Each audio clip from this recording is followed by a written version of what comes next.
AITA for not providing financial support to my wife right after she filed for divorce. My wife filed for divorce last week, and while divorces are rarely smooth, this one came out of nowhere. That very evening, I noticed that half of our joint savings, checking, and other shared accounts had been emptied. It made sense. She took her half, so the next day, I withdrew the remaining funds and closed the accounts. In the divorce papers, her request seemed fair and straightforward. She asked for $6,000 to cover her contributions toward our home projects, property taxes, and wanted me to keep the house. I thought it was reasonable, and I fully intended to pay her back once things settled. But the day after closing our accounts, I got a call from her, upset and confused. She asked where the remaining money went, saying she'd planned on withdrawing the funds to cover the $6,000. I told her that I had indeed taken my half, reminding her that we'd both shared those accounts equally.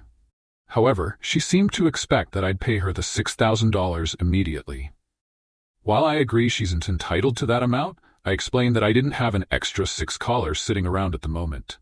I've been saving for our yearly insurance, property taxes, and unexpected expenses, not to mention the upcoming winter, which can be tough and expensive in our rural area. I haven't even had a chance to respond to the divorce papers, so I felt it was too soon for financial requests. I do still care about her, and the last thing I want is a bitter divorce.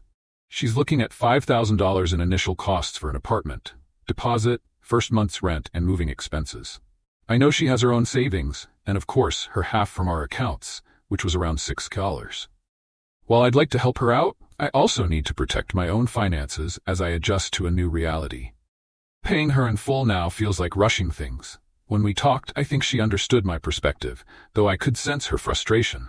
Now, she's asked me to sign a notarized letter committing to paying her by a specific date, sometime in March. That's around the time our court date is scheduled, and while I do plan to fulfill my part, I'm wary of signing anything prematurely.